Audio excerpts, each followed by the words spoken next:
దేవుని పరిశుద్ధ నామానికి మహిమ కలుగును గాక. యేసయ్య పరిశుద్ధుడు, పరిశుద్ధుడు, పరిశుద్ధుడు. మనల్ని కూడా పరిశుద్ధులుగా ఉండమన్నాడు. దానికి కావాల్సిన సామర్థ్యం ఇచ్చాడు, కృపనిచ్చాడు, దేవుని సన్నిధినిచ్చాడు.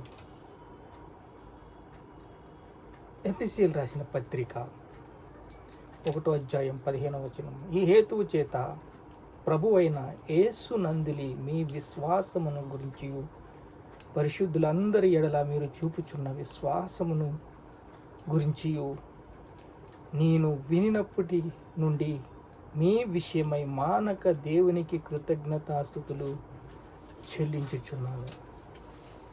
మీ గురించి విన్నాను, మీతో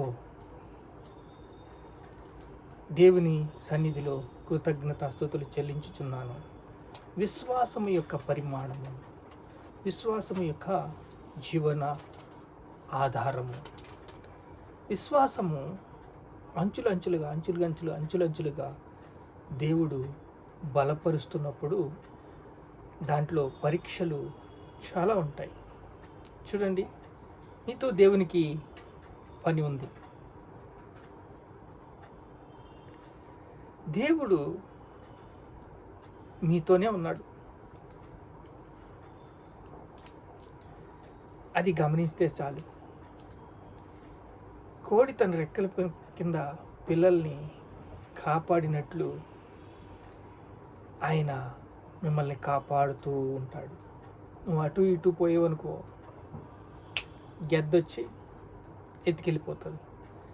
అదే సులువుగా చిక్కులు పెట్టే పాపము, అపవాది చిక్కుల్లో పాడేసి నిన్ను ఈడ్చేయడానికి, విశ్వాసహీనులుగా చేయడానికి చాలా సులువుగా తన తంతుని, ప్రయాణాన్ని కొనసాగిస్తాడు. ఎవరిని మింగుదుమా అని తిరుగుతున్నాడు. ఈ సైకాలజీ మనకు అర్థం కాదు, ఈ పాఠాలు మనకు అర్థం కావు. దానినే ప్రేమ అంటారు. ప్రేమిస్తే ప్రేమించబడతాం, ద్వేషిస్తే ద్వేషించబడతాం. అలాగే లోబడి జీవించటం చాలా అరుదైన దేవుని కృప. ప్రేమ అనేక పాపాలను కప్పుతుంది. విశ్వాసంలోనంట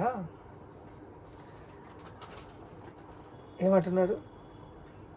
ఈ హేతువు చేత, ఎఫెసీయులకు రాసిన పత్రిక 1వ అధ్యాయం 15వ వచనం. ప్రభువైన యేసు నందులి మీ విశ్వాసమును గురించిన పరిశుద్ధుల ఎడల మీరు చూపుచున్న విశ్వాసమును గురించి. పరిశుద్ధుల ఎడల విశ్వాసము, మీ ఎడల విశ్వాసము. విశ్వాసము యొక్క పరిమాణాలని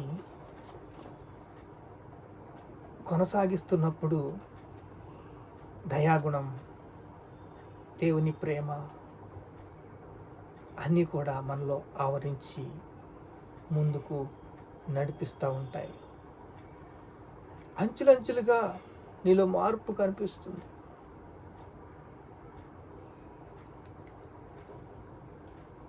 అలాగే ఈ యుగ సంబంధమైన దేవత కూడా మిమ్మల్ని పోరాటాలు, యుద్ధాలు, అవిశ్వాసహీనులుగా చేయటం, విశ్వాసహీనులుగా చేయటమే వాడి మొదటి కర్తవ్యం. శిల్పిని చూడండి, శృతితో కొట్టి కొట్టి కొట్టి కొట్టి కొట్టి కొట్టి అది చక్కగా మార్చబడిన తర్వాత దాంట్లో దురాత్మ వచ్చి, అదే పీఠాలు, సాతాను దుర్గాలు, సాతాను గృహాలు, సాతాను నివాసాలు, వాటిని దాంట్లోకి ఆకర్షించి ఈ యుగ సంబంధమైన దేవత ఆకర్షణమైన ప్రబలాన్ని ఎత్తుకుని, వాడు అబద్ధికుడు, మోసగాడు, ఆకర్షణంగా ఉంటే చాలు భ్రమపరిచేస్తాడు. భ్రమపరిచేసి విశ్వాసహీనులుగా చేసేస్తాడు, భ్రష్టులుగా చేసేస్తాడు. నీలో పిశాచత్వాన్ని నిలిపేస్తాడు, నీలో బలహీనతలు జ్ఞాపకం చేస్తాడు.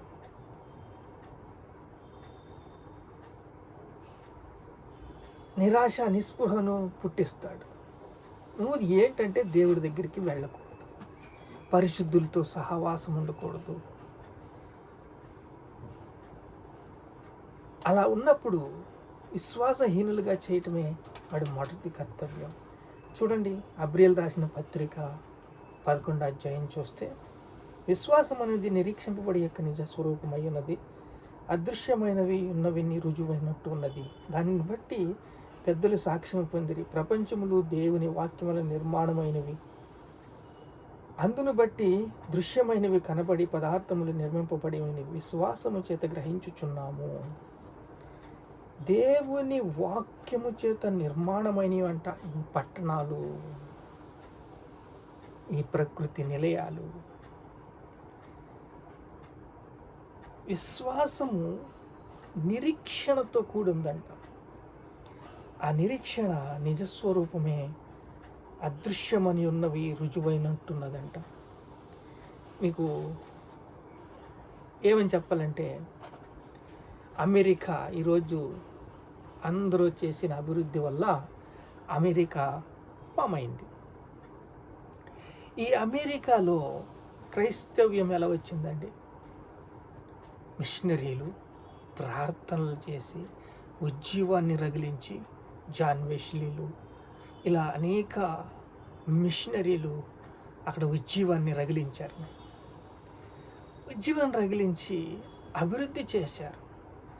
అభివృద్ధి చేస్తుంతో ప్రతి ఒక్క teacher, MLA, MP, minister, collector వీళ్ళందరూ కూడా దేవుణ్ణి, యేసుని సొంత రక్షకునిగా అంగీకరించారు. యేసుని సొంత రక్షకునిగా ఎప్పుడైతే అంగీకరించారో మార్పు పొందారు. దేవుని యొక్క విశ్వాసములో అడుగులు వేస్తూ ముందుకు నడిచారు. అదే చెప్తుంది ఇక్కడ. చూడండి, దానిని బట్టి పెద్దలు సాక్ష్యము పొందిరి. ప్రపంచములు దేవుని వాక్యము వలన నిర్మాణమైనవి, అందును బట్టి దృశ్యమైనవి కనబడదు, పదార్థములు నిర్మించబడే లేదని విశ్వాసము చేత గ్రహించుచున్నాము. విశ్వాసము చేత ఎప్పుడైతే గ్రహిస్తామో మనము అనుకుంటాం, చేలోకి వెళ్ళి ఇంకా ఆకమడి రాలేదు, 15 రోజు వచ్చేసింది, 20వ తారీఖు నాటిల్లు వేసేయాలా, ఇత్తనాలు జల్లిన 3 రోజులకే పచ్చదనం వస్తుంది. అలాగే ఈ విశ్వాసములో నిరీక్షణ అనేది ఒకటి ఉంది. ఎన్నో పరీక్షలు, అలా పరీక్షల్లో నువ్వు విజయం పొందినట్లయితే ప్రపంచములు నిర్మాణమని దేవుని వాక్యము. విశ్వాసం అనేది 4 చక్రాల్లో గాలి లేకపోతే కారు 1 ఇంచెస్ కూడా ముందుకెళ్దు. గాలి దేనికి సూచన? చక్రాల్లో గాలి ఉంటే కారు ముందుకెళ్తుంది. అలాగే విశ్వాసం లేకుండా ఒక్కడు కూడా ముందుకు వెళ్ళాడు. విశ్వాసం లేకుండా దేవునికి ఇష్టడై జీవించట అసాధ్యం. ఇక్కడే ఉంది చూడండి 4. అబ్రియల్ రాసిన పత్రిక 11వ అధ్యాయము 6వ వచనం. విశ్వాసం లేకుండా దేవుడికి ఇష్టడై ఉండుట అసాధ్యము. దేవునికి యొద్దకు వచ్చేవాడు ఆయన ఉన్నాడని, తను వెతుకు వారిని ఫలము దయచేవాడని నమ్మవలను కదా. నమ్మాలి కదా.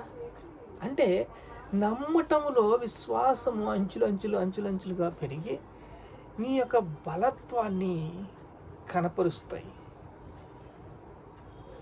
అలా కనపరిచినప్పుడు దేవుడు వాక్యము మనకి ప్రేమ, ఆప్యాయత అన్నీ కూడా నేర్పిస్తాయి.